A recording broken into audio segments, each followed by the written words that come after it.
Урматтуу көрүүчүлөр, Кыргыз Республикасынын Түркиядагы атайын жана толук ыйгарым укуктуу элчиси профессор Ибрагим Жунусов менен маектешүүдөбүз. Саламатсызбы? Саламатсызбы. Урматтуу Ибрагим Кожоназарович, учурда Кыргызстан менен Түркиянын ар тараптуу кызматташтыгы кандай? Ошо жөнүндө баяндап берсеңиз. Биринчиден, Кыргызстан менен Түркиянын ортосундагы мамиле, алака, түзүлгөн алака, болуп жаткан ар тараптуу иштер буга чейин деле өз деңгээлинде жакшы болуп аткан. Мындан кийин деле өз деңгээлинде жакшы кетет деп ойломокчумун.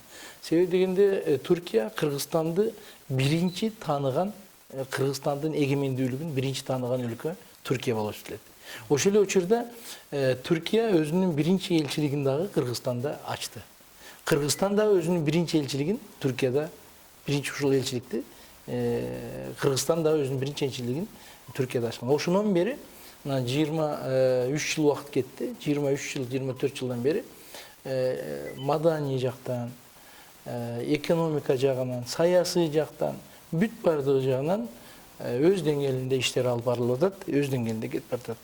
Бүгүнкү күндө айрыкча билим берүү системасында, маданиятта эң жакшы жолго коюлган иш-чаралар бар, токтобостон өзүнүн ишин аткарып атат. Мага чейин эле бул жерде жакшы көпүрө түзүлгөн Түркия менен Кыргызстандын ортосунда. Мен дайым айтып келем, ошол түзүлгөн көпүрөнү алтын көпүрө кылып биздин милдетибиз. Бүгүнкү күндө ушундай иш-чаралар кетип атат. Түрк ишкерлери Кыргызстанда көп, бирок эки өлкөнүн ортосундагы соодалык карым-катнаш каалагандай деңгээлге жетпей атат да.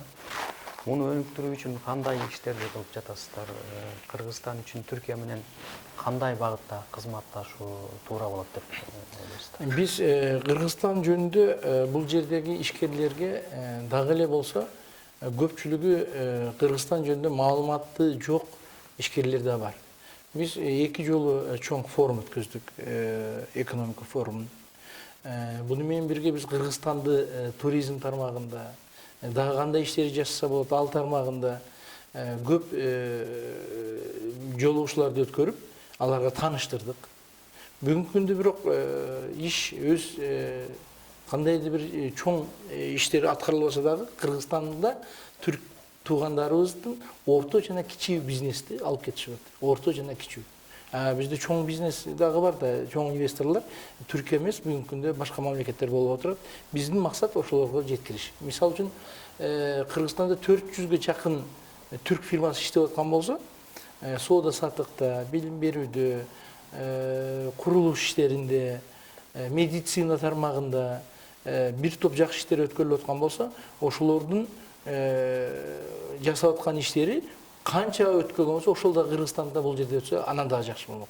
Бирок тилекке каршы былтыр эки президентибиз, Кыргызстандын президенти Алмазбек Шаршенович менен Түркиянын президенти Тайип Эрдоган менен сүйлөшүүлөр болгондо алыш бериш, соода саттык иштерин 1 миллиард долларга көтөрүү иш каралган. Биз азыр ошонун үстүндө иштеп атабыз. Мисалы үчүн мурда 2014 жылы 420 миллион менен жабылды. Анан мурда 2013 жылы 370 миллион болгон экен. Бара-бара өсүү бар. Быйыл 2015 кандай жабылат, анан жыл бүткөндөн кийин дагы карайбыз. Бирок бизде жакшы алакалар кетип баратат дегеним, мисалы маданият жагында 2016 жылы Кыргызстандын күндөрү Түркияда өтөт. Май, июнь айларында.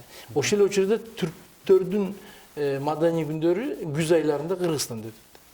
Анын сырткары өзүңөр жакшы билесиңер, азыр бизде мына алдагы президенттин демилгеси менен 100 операция каралган жылына. 100 операция өз ишин башталды. Ал жасап атат, бүгүнкү күндө 45-50ге жетип калды. Бейтаптарды да. Бейтаптарды, булардын ар бирисинин операциясы кеминде эле 30 миңден 70-80 миңге долларга чейин болгон операцияларды бекер жасалуулар болот. Бул иштер болуп атат. Андан сырткары аскердик иш-чаралар боюнча мурда 25 адам кабыл алса окууга, азыр аны биз 50ге көтөрдүк. 50 адам кабыл алат бир жылына. Андан сырткары мурда Кыргызстанга биздин куралдуу күчтөргө 1 миллион доллар жардам берип аткан болсо, 2015 жылы февраль айында болгон жолугушуудан кийин аны 2 миллионго көтөрдүк. Азыр 2 миллион түрк тарабы 2 миллион Кыргызстандын аскерлерине жардам көрсөтөт. Бул жерде техникалык жактардан, кийим кече, аскерге керектүү нерселер жактан. Барган сайын иштерибиз Кудайга шүгүр эле. Ошол эле учурда да басып белгилеп коюшум керек. Кыргызстандан кыргызстандыктар Түркияда иштеп аткандар дагы жок эмес. Алар дагы фирмалары, кээ бири туризм боюнча тармагында, кээ бири соода саттык иштеринде, кээ бири курулуш жактарынан иштеп аткандар баардыгы бирип, алар дагы 100га жакын болуп калды. Алар кандай ийгиликтерге жетишип жатышат? Бүгүнкү кезде алардын жасап аткан иштери, мисалы үчүн Кыргызстанда курулуп аткан курулуштарга курулуш материалдарын жеткирүү проблемасы жок, жеткирилип атат. Же болбосо бул жерлерде трикотаж иш-чаралары боюнча. Ошол эле учурда медициналык тармактардагы нерселерди. Андан сырткары мамлекеттик деңгээлде Кыргызстанда мектептер курулду. Мисалы үчүн ТИКа өзүнүн мектебин бир эле куруп бербестен, аны бүтүн жабдуулар менен жабдып, ичине компьютерларды коюп, акылдуу доскалардан бери бизге жеткиздирип койдуруп беришти. Андан сырткары эсиңизде бар, быйыл эле Эрдоган, бул жерде Тайып Эрдоган менен бирдикте өзүңүз дагы катыштыңыз. Кыргызстанда биз бул жерден сүйлөп батасын берип туруп, Кыргызстанда нан завод ачылды, нан фабрикасы ачылды. Мындай иштер дагы көп. Азыр буларды дагы улап кетти. Больница курганы. Бүгүнкү күндө Бишкекте 40 орундуу оорукана курулуп атат. Түрк туугандар куруп атат. Бундагы жөн эле мекемени курулушты эле куруп берип койсо жон калтырбастан, анын дагы иштерине жаткан кроваттардан бери, лабораториялардан бери куруп беришкен. Кудай буюрса жакшы иштер көп, дагы жасай турган иштерибиз болду. Жакшы. Мына жаңы жылды утурлай 21 январда элчилик жана кыргыз диаспорасы биргелеше кыргызстандыктардын эл аралык иш форумун өткөргөнү турасыздар. Ошо даярдык кандай жүрүп жатат? Азыркы күндө биз ошонун үстүнөн иштеп атабыз. 21-22 январда бизнес экономикалык форум, чоң форум өтөт. Бул жерге биз Кыргызстандан министрлерин, экономика министрлерин, инвестиция боюнча агенттиктин директорлорун, ошол эле учурда ишкерлерди чакырып атабыз Кыргызстандан. Бир эле Кыргызстандан эмес, Кыргызстандан Россияга барып иштеп аткан, Кыргызстандан Кытайга барып иштеп аткан, Кыргызстандан Казакстанга барып өткөн иштеп аткан ишкерлерди да чакырып атабыз. Ошол эле учурда Түркиядагы эң бутка турган ишкерлерди ошол бизнес форумда Кыргызстан жөнүндө толук маалымат берген. Азыр көпчүлүк бизнесмендер менен сүйлөшүп калсак, эмне кылышын билбей жүргөндөр дагы бар. Кыргызстанга барып кантип башташын билбегендер бар. Азыр бизде мына Кыргызстанда экономика министрлигинин алдында түзүлгөн агенттик, инвестиция боюнча агенттик, инвестиция тартуу боюнча. Булар бир күндө бүт баарын бүтүрүп берет. Мурдагыдай 15 күн, 20 күн артынан лицензия ала албай, же болсо уруксат ала албай, же бир башка мекемелерге барып кол койдура албай жүрө турган нерсе жок. Баардыгы бир жерде бүтө турган жакшы шарттар түзүлдү. Бул ушулар жөнүндө сөз болот. Биз бул жердеги ишкерлерди максат инвесторлорду Кыргызстанга тартуу иретинде ушул нерсени кыргыз диаспорасы менен бирге өткөрүүнүн даярдыктарын жүргүзүп атабыз.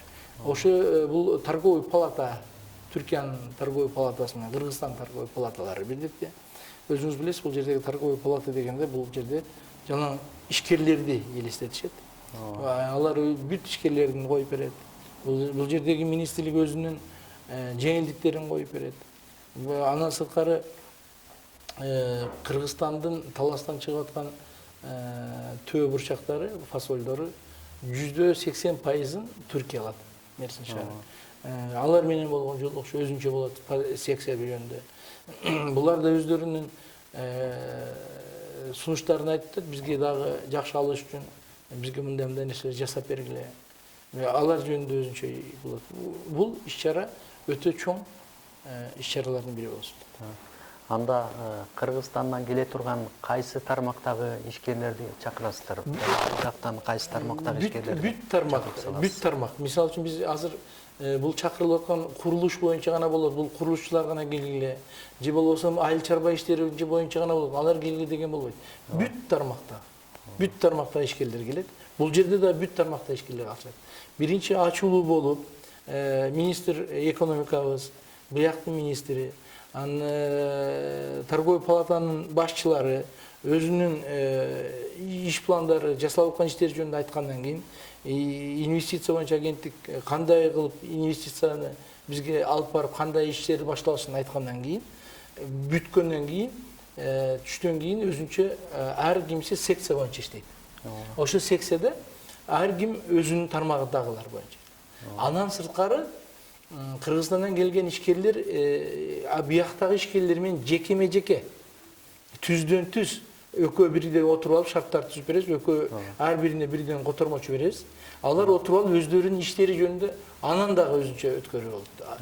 Мисалы үчүн сен мага кел, мен сен менен партнер болоюн дешип, бири менен иштегенге да шарт түзөбүз. Биз баягы мамлекеттик деңгээлде же болсом бир ишканаларды да барып эле Кыргызстанга иште дегенден сырткары жеке ишкерлерди бири менен иштегенге дагы шарт түзүп беребиз. Мисалы үчүн курулуш тармагында бирөө келе турган болсо, бул жердеги бир инвестор менен сүйлөшүп, мына менде мынча жер бар, мынча несе бар, буну жазсак болот. Же болсом туризмден бирөө келип калса, мына бизде туризм боюнча Арсланбапка, же Сары Чилекке, же Ысык көлгө, же Манас Ордого, Таластагы. Ушул жерге кантип алып барыш керек? Алар жөнүндө сөздөр. Ар ким өзүнүн иштерин дагы бирден ишкерлер менен да иштешкенге мүмкүнчүлүк түзүп беребиз. Абдан жакшы. Сиз өзүңүз Түркиянын биржалар жана соода палатасынын төрагасы Рифат Иксиаржыков уулу менен өзүңүздүн түз байланышыңыз бар экен. Ошолордун мекемесинде өтөт. Жыйналыш өткөн да. Ошол жөнүндө маалымат бере кетсеңиз. Рифат бей менен Рифат бейдин өз негизинен биздин Кыргызстанга, кыргыз элине болгон мамилеси түз, абдан жакшы көрөт. Өзү негизи сиз бул жакта көп жылдан бери жүргөн инсан катары жакшы билесиз, түрктөр өзү кыргыздарды жакшы көрөт. Кыргыздарды, кыргыз элин, кыргыз жерин жакшы көрөт. Биз ошону пайдаланышыбыз керек. Рифат бей дагы ушунчалык Кыргызстанды жакшы көргөн инсандардын бири.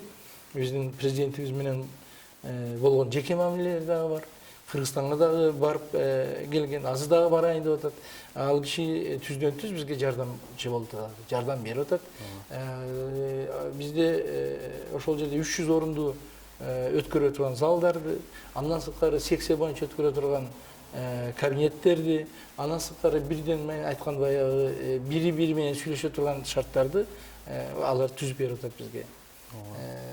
Бул да алардын болгон чоң жардамы болот. Жакшы.